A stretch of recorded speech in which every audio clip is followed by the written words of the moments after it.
श्रीविष्णुस्तोत्रम्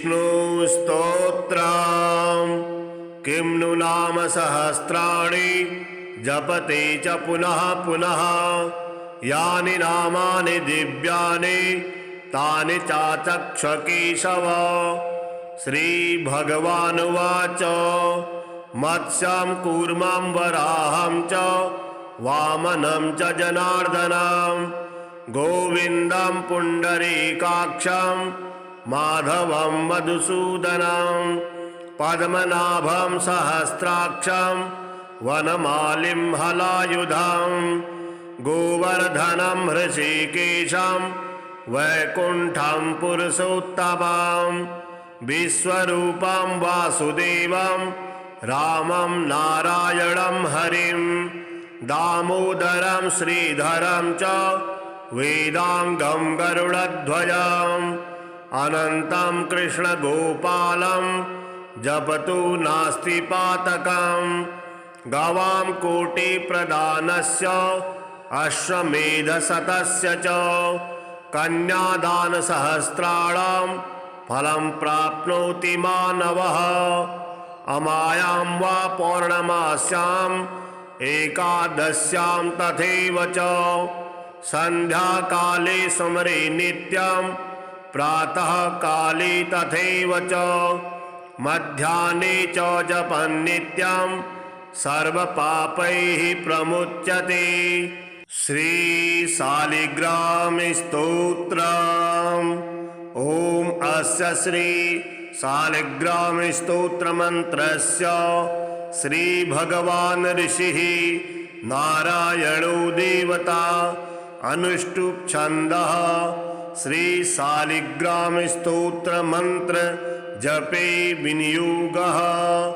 युधिष्ठिरुवाच श्रीदेवदेव देवेश देवतार्चनमुत्तमं तत्सर्वं श्रोतुमिच्छामि ब्रूहि मे पुरुषोत्तम।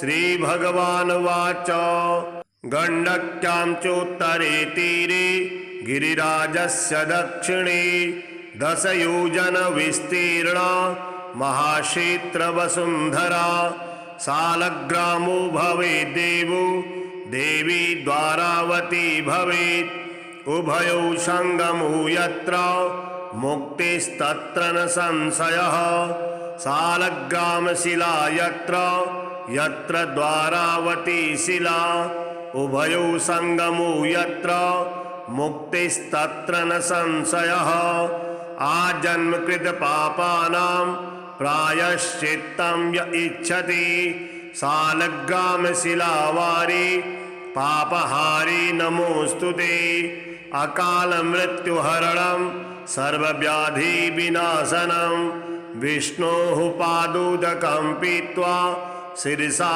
धारयाम्यहं शङ्खमध्ये स्थितं तूयं भ्रामितं केशवोपरि अंगलग्नं मनुष्याणां ब्रह्महत्यादिकं दहेत् स्नानोदकं पिबे नित्यं चक्राङ्कितशिलोद्भवं प्रक्षालशुद्धं तत्तूयं ब्रह्महत्यां व्यपोहति अग्निष्टोमसहस्राणि वाजपेयशतानि च सम्यक् फलमवाप्नोति विष्णुर्नैवेद्यभक्षणात् नैवेद्ययुक्तां तुलसीं च मिश्रितां विशेषतः पादजलेन विष्णु योष्णाति नित्यं पुरतु मुरारेः प्राप्नोति यज्ञायुधकोटिपुण्यं खण्डिता स्फुटता भिन्ना वह्नि दग्धास्तथैव च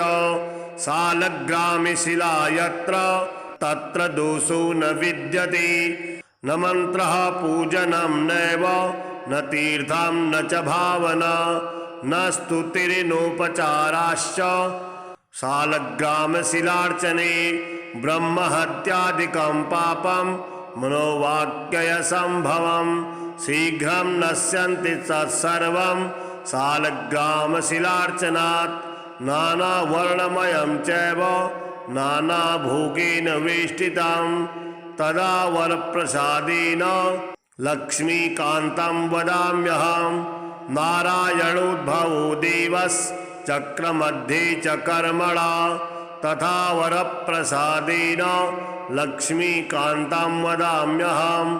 कृष्णे शिलातले यत्र सूक्ष्मं चक्रं तदृश्यते सौभाग्यं सन्ततिं धत्ते सर्वसौख्य ददाति च।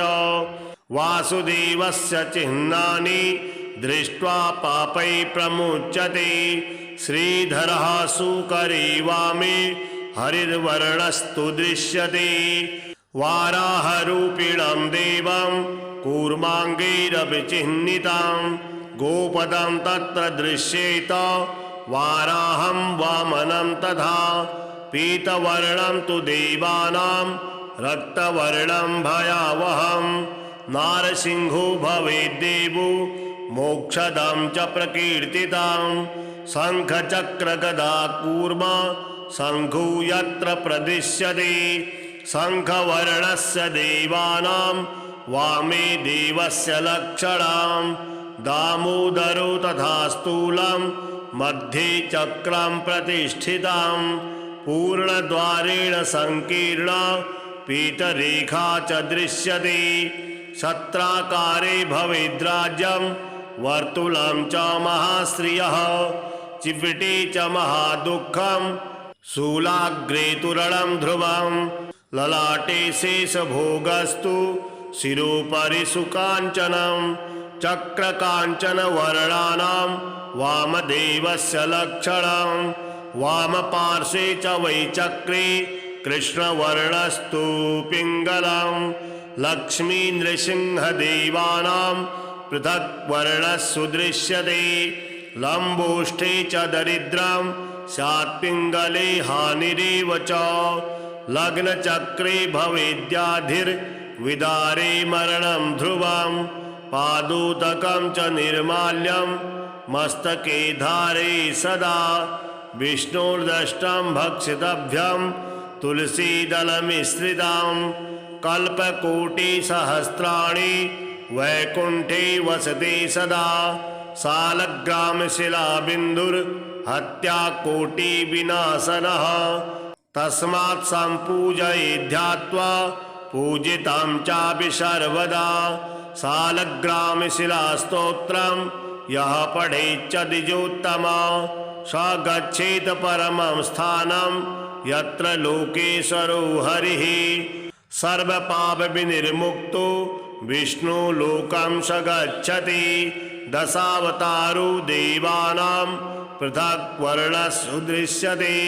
ईप्सितं लभते राज्यं विष्णुपूजामनुक्रमात् कोट्यो हि ब्रह्महत्यानां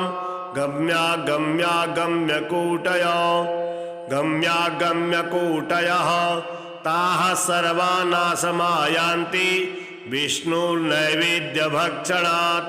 विष्णोः पादोदकं पीत्वा कोटिजन्माघनाशनं तस्माद्द्रष्टगुणं पापं भूमौ बिन्दुनिपातनात्। श्रीहरिनामाष्टकम्। श्रीकेशवाच्युतमुकुन्दरथाङ्गपाणे गोविन्द माधव जनार्दन दानवारे। नारायणामरपते त्रिजगन्निवास जिह्वे जपेति सततं मधुराक्षराणि। श्रीदेवदेव मधुसूदन सारङ्गपाणे दामोदरार्णवनिकेतन कैटभारे। विश्वम्भराभरणभूषित भूमिपाल जिह्वे जपेति सततं मधुराक्षराणि। हे पद्मलोचन गदाधर पद्मनाभ पद्मेश पद्मपद पावन पद्मपाणे। पीताम्बराम्बरुचिरुचिरावतार जिह्वे जपेति सततं मधुराक्षराणि।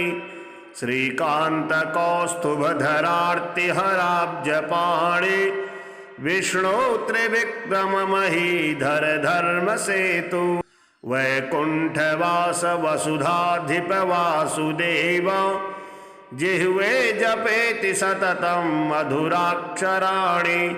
श्रीनारसिंह नरकान्तककान्तमूर्ते लक्ष्मीपते गरुडवाहन शेषशायिन् केशिप्रणासन सुकेश किरीटमौले जिह्वे जपेति सततं मधुराक्षराणि। श्रीवत्सलाञ्छन सुरर्षभशङ्खपाणे कल्पान्तवारिधि विहार हरे मुरारे यज्ञेश यज्ञमय यज्ञभुगादिदेव जिह्वे जपेति सततं मधुराक्षराणि। श्रीराम रावण रिपु रघुवंश केतु सीतापते दशरथात्मज राजसिंह सुग्रीव मित्र मृगवेधन चापपाणे जिह्वे जपेति सततं मधुराक्षराणि।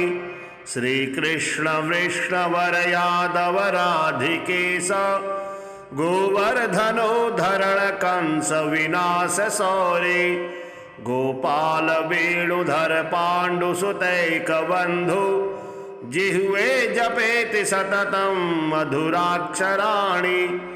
इत्यष्टकं भगवतः सततं नरूयो नामाङ्कितं पठति नित्यमनन्यचेताः विष्णोः परं पदमुपैति पुनर्न जातु मातुः पयोधर रसं पिबतीह सत्यम्।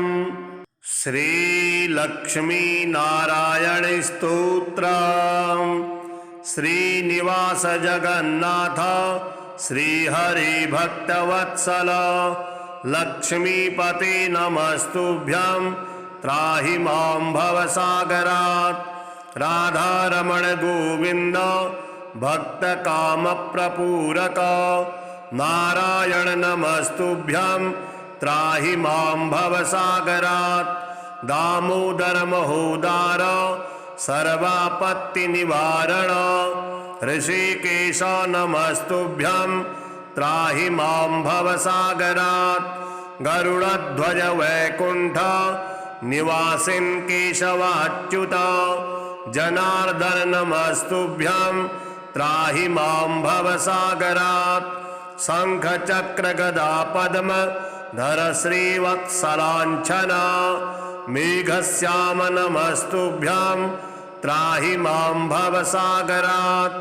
त्वं माता त्वं पिता बन्धुः सद्गुरुस्त्वं दयानिधिः तत्तोऽन्यो न परो देवस्त्राहि मां भवसागरात्। न जाने दान धर्मादि योगं यागं तपो जपं त्वं केवलं कुरु दयां त्राहि मां भवसागरात्। न मत्समो यद्यपि पापकर्ता न त्वत्समोऽथापि पापहर्ता विज्ञापितं त्वेतदशेषसाक्षिन् मामुद्धरार्तं पतितं तवाग्रे। श्रीविष्णुस्तोत्रम्। किं नु नाम सहस्राणि जपते च पुनः पुनः यानि नामानि दिव्यानि तानि चाचक्ष केशव।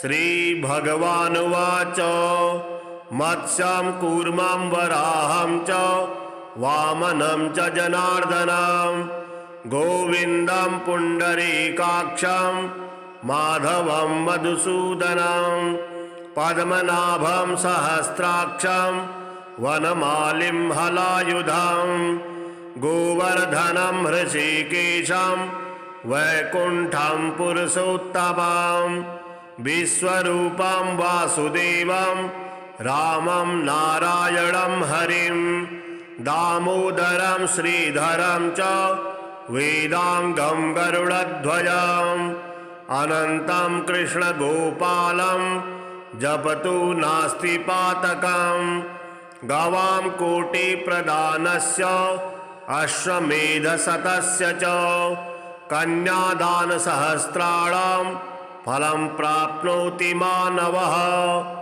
अमायां वा पौर्णमास्यां एकादश्यां तथैव च संध्याकाले स्मरे नित्यं प्रातः काले तथैव च मध्याह्ने च जपन् नित्यं सर्वपापैः प्रमुच्यते। श्री शालिग्राम स्तोत्रम्। ओम अस्य श्री शालिग्राम स्तोत्र मंत्रस्य श्री भगवान ऋषिः नारायणो देवता अनुष्टुप् छन्दः श्री शालिग्राम स्तोत्र मंत्र जपे विनियोगः। युधिष्ठिरुवाच श्रीदेवदेव देवेश देवतार्चनमुत्तमं तत्सर्वं श्रोतुमिच्छामि ब्रूहि मे पुरुषोत्तम। श्रीभगवानुवाच गण्डक्यां चोत्तरे तीरे गिरिराजस्य दक्षिणे 10 योजन विस्तीर्णा महाक्षेत्रवसुन्धरा शालग्रामो भवेत् देवो देवी द्वारावती भवेत् उभयो संगमो यत्र मुक्तिस्तत्र न संशयः। शालग्रामशिला यत्र यत्र द्वारावती शिला उभयो संगमो यत्र मुक्तिस्तत्र न संशयः। आजन्मकृत पापानां प्रायश्चित्तं य इच्छति शालग्रामशिलावारि पापहारी नमोस्तुते।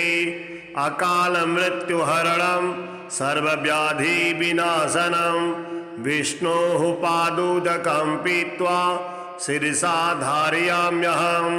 शङ्खमध्ये स्थितं तूयं भ्रामितं केशवोपरि अङ्गलग्नं मनुष्याणां ब्रह्महत्यादिकं दहेत्। स्नानोदकं पिबे नित्यं चक्राङ्कितशिलोद्भवं प्रक्षालशुद्धं तत्तूयं ब्रह्महत्यां व्यपोहति। अग्निष्टोमसहस्राणि वाजपेयशतानि च सम्यक् फलमवाप्नोति विष्णुर्नैवेद्यभक्षणात्।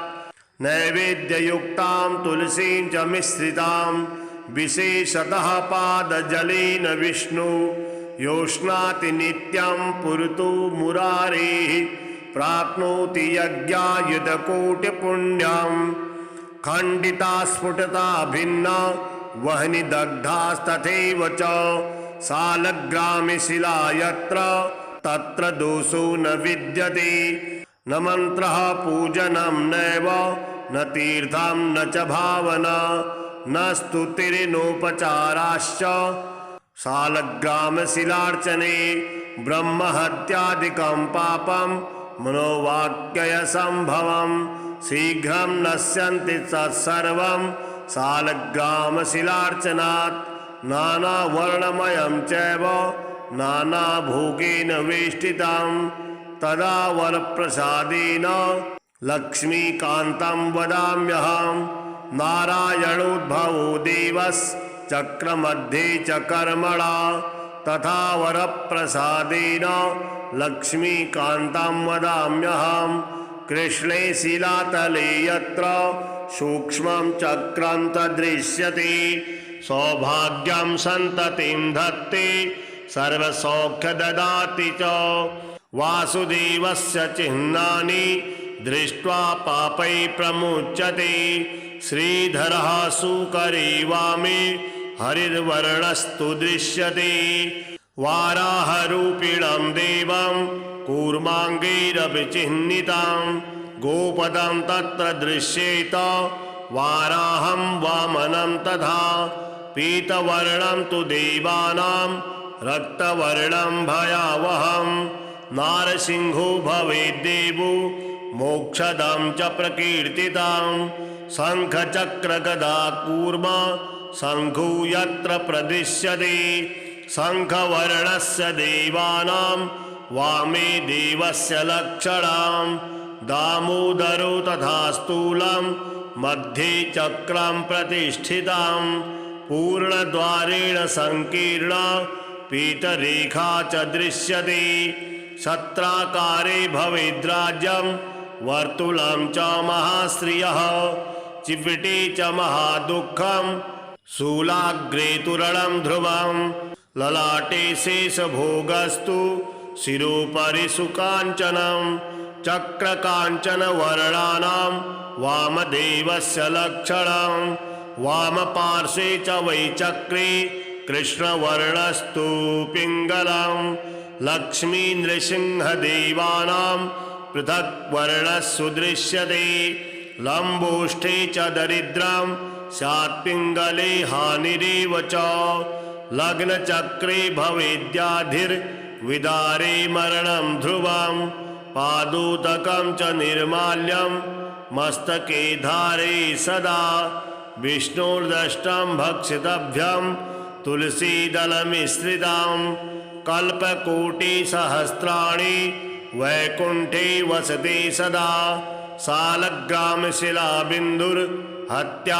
सालग्रामशिलाबिन्दुर्हत्याकोटिविनाशनः तस्मात् सम्पूजयेद्ध्यात्वा पूजितं चापि सर्वदा सालग्रामशिलास्तोत्रं यः पठेच्च द्विजोत्तमा स गच्छेत परमं स्थानं यत्र लोकेश्वरो हरिः सर्वपापविनिर्मुक्तो विष्णुलोकं स गच्छति दशावतारो देवानां पृथक् वर्णस्सु दृश्यते ईप्सितं लभते राज्यं विष्णुपूजामनुक्रमात् कोट्यो हि ब्रह्महत्यानां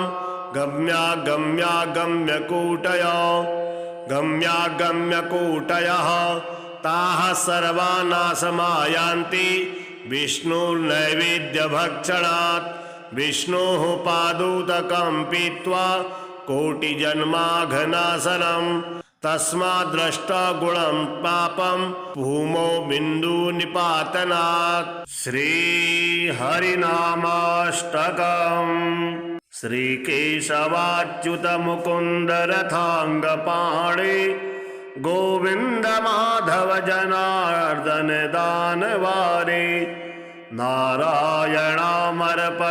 त्रिजगन्निवास जिह्वे जपेति सततं मधुराक्षराणि श्रीदेवदेव मधुसूदन सारङ्गपाणे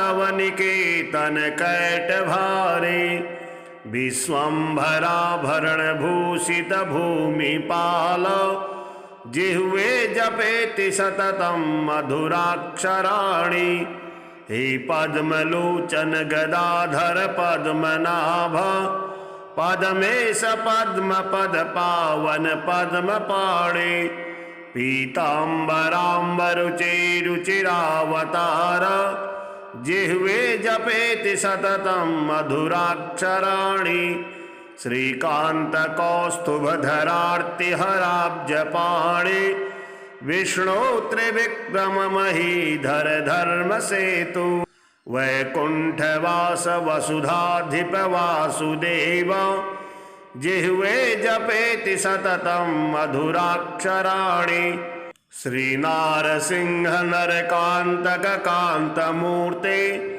लक्ष्मीपते गरुडवाहन शेषशायिन् केशिप्रणासन सुकेश किरीटमौले जिह्वे जपेति सततं मधुराक्षराणि श्रीवत्सलाञ्छन सुरार्षभ शङ्खपाणे कल्पान्तवारिधि विहार हरे मुरारे यज्ञेश यज्ञमय यज्ञभुगादिदेव जिह्वे जपेति सततं मधुराक्षराणि श्रीराम रावण रिपु रघुवंश केतु सीतापते दशरथात्मज राजसिंह सुग्रीव मित्र मृगवेधन चापपाणे जिह्वे जपेति सततं मधुराक्षराणि श्रीकृष्ण वृष्णवर यादव राधिकेश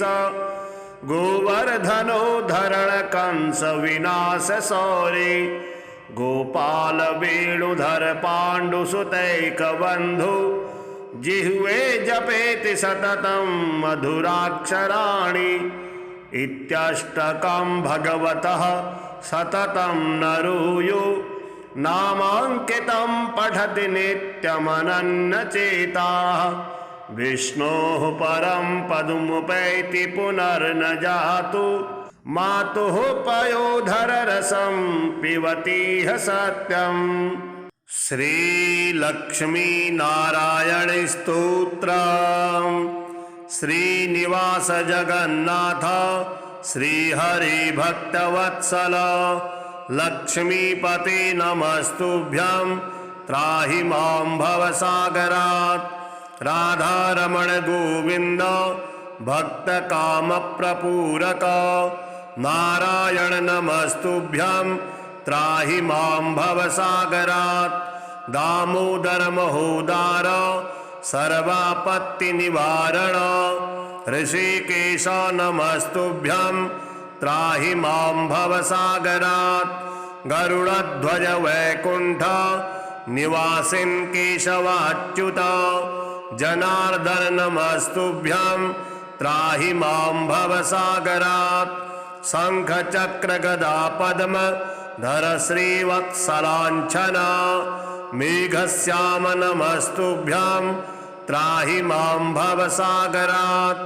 त्वं माता त्वं पिता बन्धुः सद्गुरुस्त्वं दयानिधिः तत्तोऽन्यो न परो देवस्त्राहि मां भवसागरात्।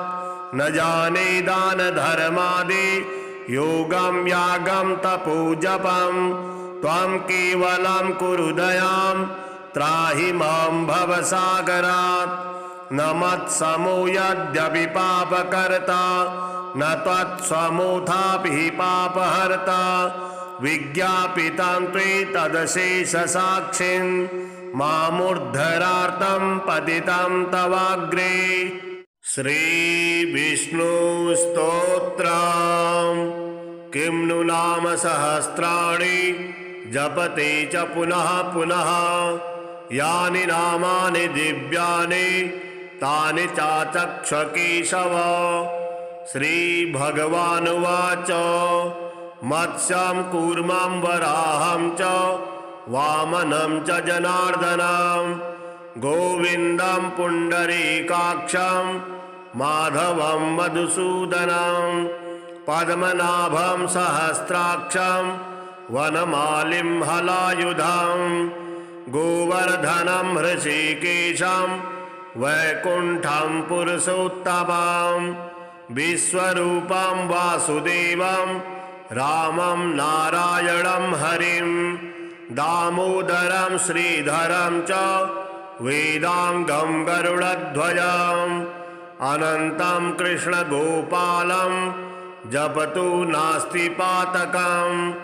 गवां कोटिप्रदानस्य अश्वमेधशतस्य च कन्यादानसहस्राणां फलं प्राप्नोति मानवः।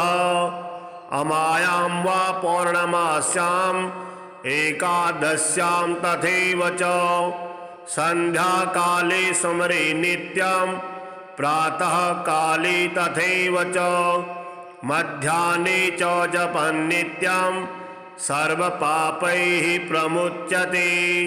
श्रीशालिग्रामस्तोत्रम्।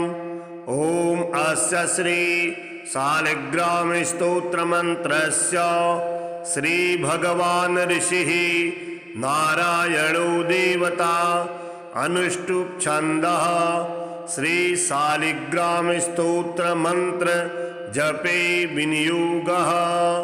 युधिष्ठिरुवाच श्रीदेवदेव देवेश देवतार्चनमुत्तमं तत्सर्वं श्रोतुमिच्छामि ब्रूहि मे पुरुषोत्तम।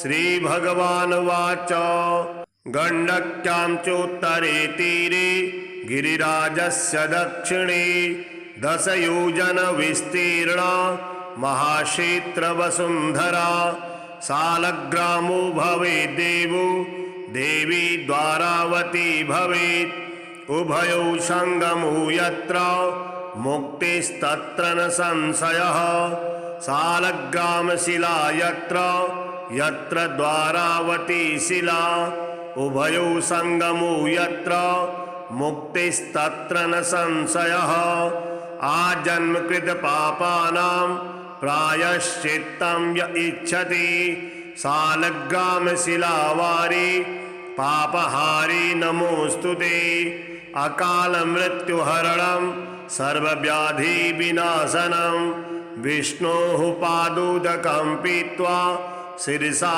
धारयाम्यहं शङ्खमध्ये स्थितं तूयं भ्रामितं केशवोपरि अंगलग्नं मनुष्याणां ब्रह्महत्यादिकं दहेत् स्नानोदकं पिबे नित्यं चक्राङ्कितशिलोद्भवं प्रक्षालशुद्धं तत्तूयं ब्रह्महत्यां व्यपोहति अग्निष्टोमसहस्राणि वाजपेयशतानि च सम्यक् फलमवाप्नोति विष्णुर्नैवेद्यभक्षणात् नैवेद्ययुक्तां तुलसीं च मिश्रितां विशेषतः पादजलेन विष्णु योष्णाति नित्यं पुरतु मुरारेः प्राप्नोति यज्ञायुधकोटिपुण्यं खण्डिता स्फुटता भिन्ना वह्नि दग्धास्तथैव च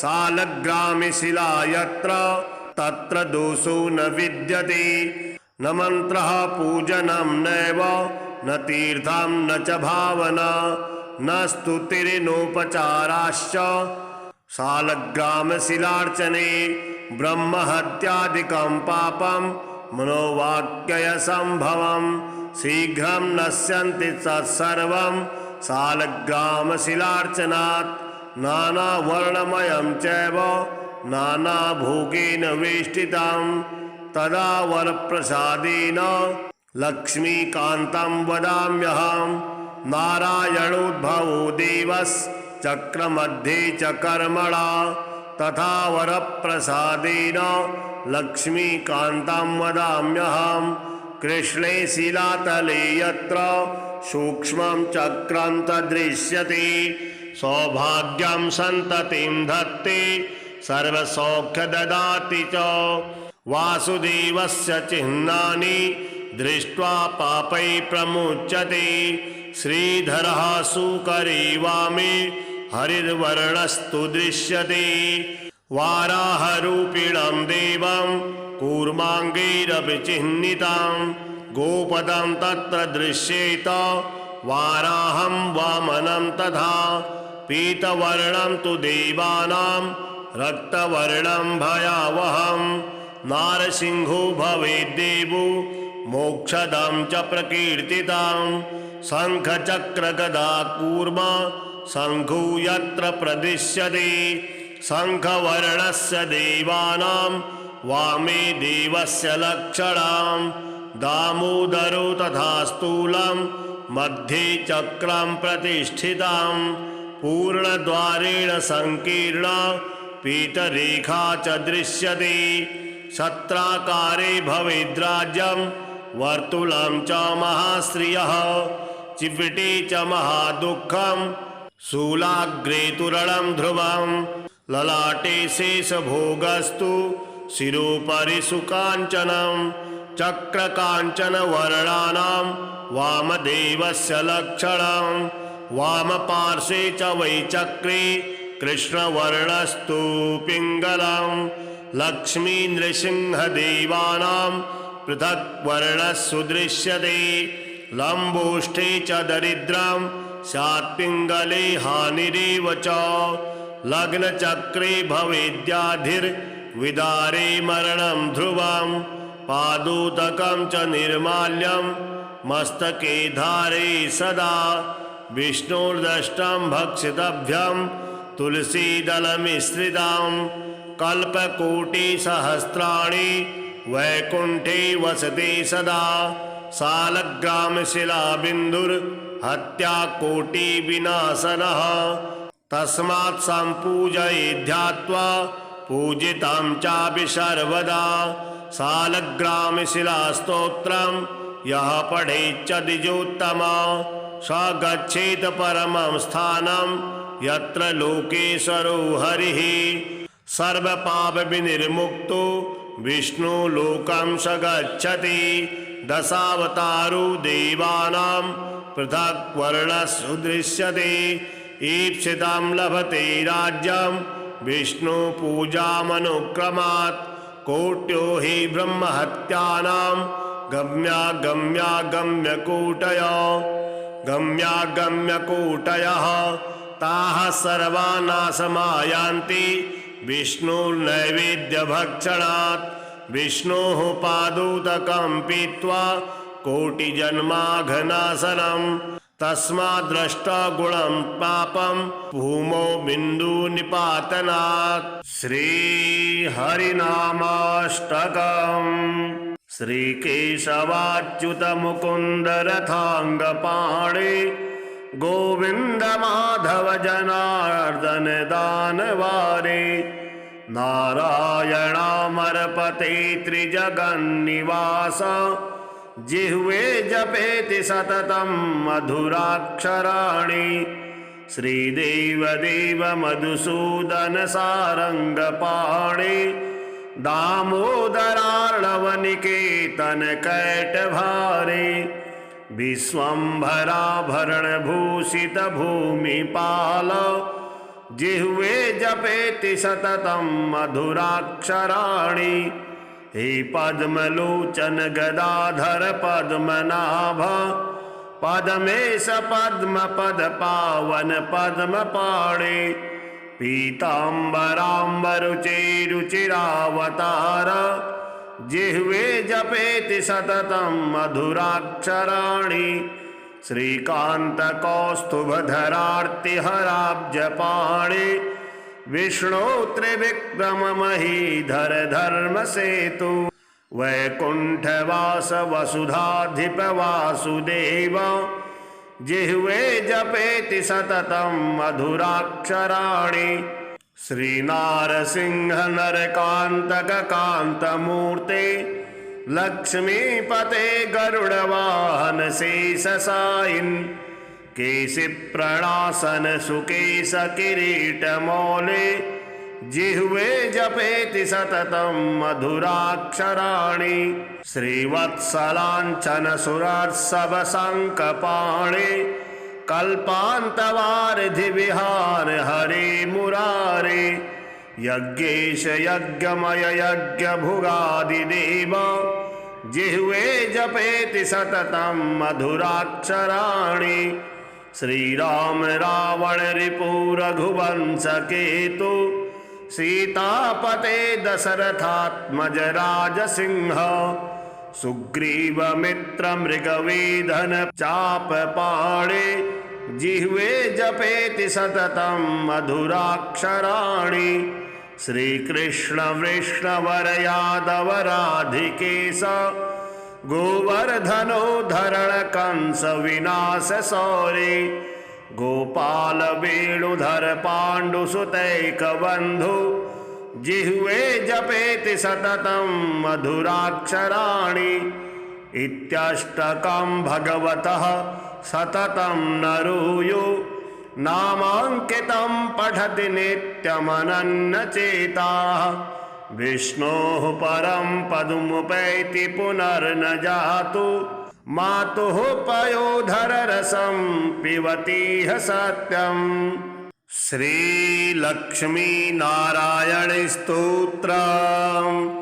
श्रीनिवास जगन्नाथ श्रीहरि भक्तवत्सल लक्ष्मीपते नमस्तुभ्यं त्राहि मां भवसागरात् राधारमण गोविन्द भक्तकामप्रपूरक नारायण नमस्तुभ्यं त्राहि मां भवसागरात् दामोदर महोदार सर्वापत्तिनिवारण ऋषिकेश नमस्तुभ्यं त्राहि मां भवसागरात् गरुडध्वज वैकुण्ठ निवासिन् केशवाच्युत जनार्दन नमस्तुभ्यं त्राहि मां भवसागरात् शङ्खचक्रगदा पद्म धर श्रीवत्सलाञ्छना मेघश्याम नमस्तुभ्यां त्राहि मां भवसागरात् त्वं माता त्वं पिता बन्धुः सद्गुरुस्त्वं दयानिधिः तत्तोऽन्यो न परो देवस्त्राहि मां भवसागरात् न जाने दानधर्मादि योगं यागं तपो जपं त्वं केवलं कुरु दयां त्राहि मां भवसागरात् न मत्समो यद्यपि पापकर्ता न त्वत्समोऽथापि पापहर्ता विज्ञापितं त्वेतदशेषसाक्षिन् मामुद्धरार्तं पतितं तवाग्रे। श्रीविष्णुस्तोत्रम् किं नु नाम सहस्राणि जपते च पुनः पुनः यानि नामानि दिव्यानि तानि चाचक्ष केशव। श्रीभगवानुवाच मत्स्यं कूर्मं वराहं च वामनं च जनार्दनं गोविन्दं पुण्डरीकाक्षं माधवं मधुसूदनं पद्मनाभं सहस्राक्षं वनमालिं हलायुधं गोवर्धनं हृषीकेशं वैकुण्ठं पुरुषोत्तमं विश्वरूपं वासुदेवं रामं नारायणं हरिं दामोदरं श्रीधरं च वेदांगं गरुडध्वजम् अनन्तं कृष्णगोपालं जपतु नास्ति पातकम् गवां कोटिप्रदानस्य अश्वमेधशतस्य च कन्यादानसहस्राणां फलं प्राप्नोति मानवः अमायां वा पौर्णमास्याम् एकादश्यां तथैव च सन्ध्याकाले स्मरे नित्यं प्रातः काले तथैव च मध्याह्ने च जपन् नित्यं सर्वपापैः प्रमुच्यते। श्रीशालिग्रामस्तोत्रम् ॐ अस्य श्री शालिग्रामस्तोत्रमन्त्रस्य श्रीभगवान् ऋषिः नारायणो देवता अनुष्टुप् छन्दः श्रीशालिग्रामस्तोत्रमन्त्र जपे विनियोगः। युधिष्ठिरुवाच श्रीदेवदेव देवेश देवतार्चनमुत्तमं तत्सर्वं श्रोतुमिच्छामि ब्रूहि मे पुरुषोत्तम। श्रीभगवानुवाच गण्डक्यां चोत्तरे तीरे गिरिराजस्य दक्षिणे 10 योजन विस्तीर्णा महाक्षेत्रवसुन्धरा शालग्रामो भवेत् देवो देवी द्वारावती भवेत् उभयो संगमो यत्र मुक्तिस्तत्र न संशयः शालग्रामशिला यत्र यत्र द्वारावती शिला उभयो संगमो यत्र मुक्तिस्तत्र न संशयः आजन्मकृत पापानां प्रायश्चित्तं य इच्छति शालग्रामशिलावारी पापहारी नमोस्तुते अकाल मृत्युहरणं सर्वव्याधि विनाशनं विष्णोः पादोदकं पीत्वा शिरसा धारयाम्यहं शङ्खमध्ये स्थितं तूयं भ्रामितं केशवोपरि अंगलग्नं मनुष्याणां ब्रह्महत्यादिकं दहेत् स्नानोदकं पिबे नित्यं चक्राङ्कितशिलोद्भवं प्रक्षालशुद्धं तत्तूयं ब्रह्महत्यां व्यपोहति अग्निष्टोमसहस्राणि वाजपेयशतानि च सम्यक् फलमवाप्नोति विष्णुर्नैवेद्यभक्षणात् नैवेद्ययुक्तां तुलसीं च मिश्रितां विशेषतः पादजलेन विष्णु योष्णाति नित्यं पुरतु मुरारेः प्राप्नोति यज्ञायुधकोटिपुण्यं खण्डिता स्फुटता भिन्ना वह्नि दग्धास्तथैव च सालग्रामे शिला यत्र तत्र दोषो न विद्यते न मन्त्रः पूजनं नैव न तीर्थं न च भावना न स्तुतिर्नोपचाराश्च सालग्रामशिलार्चने ब्रह्महत्यादिकं पापं मनोवाक्यसम्भवं शीघ्रं नश्यन्ति तत्सर्वं सालग्रामशिलार्चनात् नानावर्णमयं चैव नानाभोगेन वेष्टितं तदा वरप्रसादेन लक्ष्मीकान्तं वदाम्यहं नारायणोद्भवो देवश्चक्रमध्ये च कर्मणा तथा वरप्रसादेन लक्ष्मीकान्तं वदाम्यहं कृष्णे शिलातले यत्र सूक्ष्मं चक्रं तदृश्यते सौभाग्यं सन्ततिं धत्ते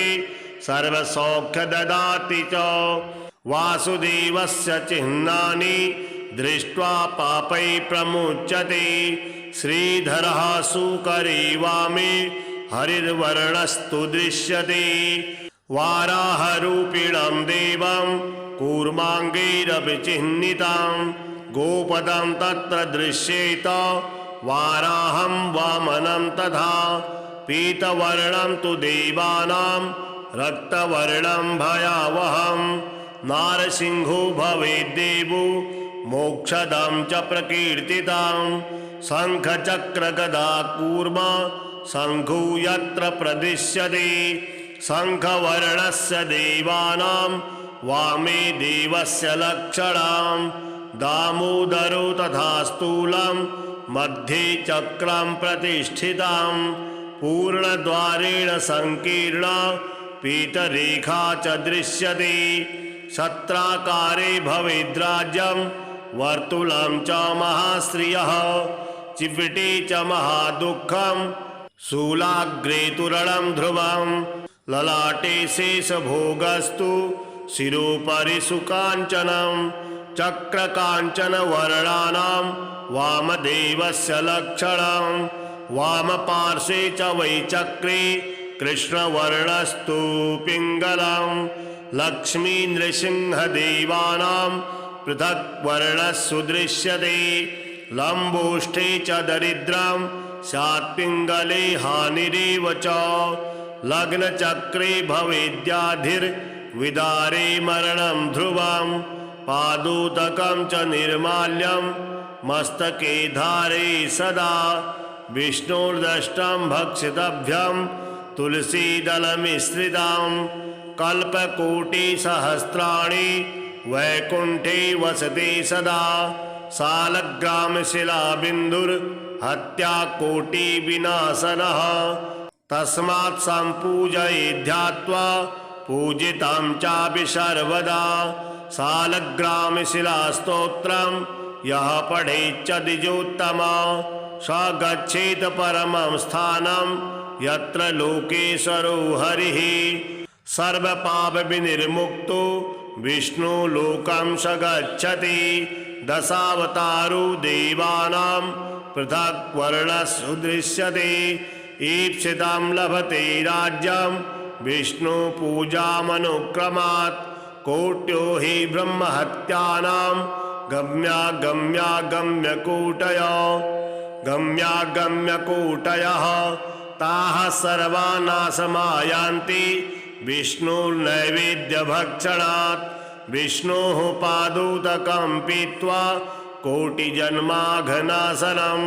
तस्माद्द्रष्टा गुणं पापं भूमौ बिन्दुनिपातनात् श्रीहरिनामाष्टकम् श्रीकेशवाच्युतमुकुन्दरथाङ्गपाणे गोविन्द माधव जनार्दन दानवारे नारायणामरपते त्रिजगन्निवास जिह्वे जपेति सततं मधुराक्षराणि श्रीदेवदेव मधुसूदन सारंगपाणि दामोदरार्णवनिकेतन कैटभारे विश्वम्भराभरणभूषित भूमिपाल जिह्वे जपेति सततं मधुराक्षराणि हे पद्मलोचन गदाधर पद्मनाभ पद्मेश पद्मपद पावन पद्मपाणि पीताम्बराम्बरुचिरुचिरावतार जिह्वे जपेति सततं मधुराक्षराणि श्रीकान्तकौस्तुभधरार्तिहराब्जपाणि विष्णो त्रिविक्रम महीधर धर्मसेतु वैकुण्ठवास वसुधाधिप वासुदेव जिह्वे जपेति सततं मधुराक्षराणि श्रीनारसिंह नरकान्तक कान्तमूर्ते लक्ष्मीपते गरुडवाहन शेषशायिन् केशिप्रणासन सुकेश किरीटमौले जिह्वे जपेति सततं मधुराक्षराणि श्रीवत्सलाञ्छन सुरार्षभ शङ्खपाणि कल्पान्तवारिधि विहार हरे मुरारे यज्ञेश यज्ञमय यज्ञभुगादिदेव जिह्वे जपेति सततं मधुराक्षराणि श्रीराम रावण रिपु रघुवंश केतु सीतापते दशरथात्मज राजसिंह सुग्रीव मित्र मृगवेधन चापपाणि जिह्वे जपेति सततं मधुराक्षराणि श्रीकृष्ण वृष्णवर यादव राधिकेश गोवर्धनोद्धरण कंस विनाश सौरे गोपाल वेणुधर पाण्डुसुतैक बंधु जिह्वे जपेति सततं मधुराक्षराणि इत्यष्टकं भगवतः सततं नरूयो नामाङ्कितं पठति नित्यमनन्यचेताः विष्णोः परं पदमुपैति पुनर्न जातु मातुः पयोधर रसं पिबतीह सत्यम् श्रीलक्ष्मी नारायण स्तोत्रम् श्रीनिवास जगन्नाथ श्रीहरि भक्तवत्सल लक्ष्मीपते नमस्तुभ्यं त्राहि मां भवसागरात् राधारमण गोविंद भक्त काम प्रपूरक नारायण नमस्तुभ्यं त्राहि मां भवसागरात् दामोदर महोदार सर्वापत्ति निवारण ऋषिकेश नमस्तुभ्यं त्राहि मां भवसागरात् गरुड़ध्वज वैकुंठ निवासिन् केशवाच्युत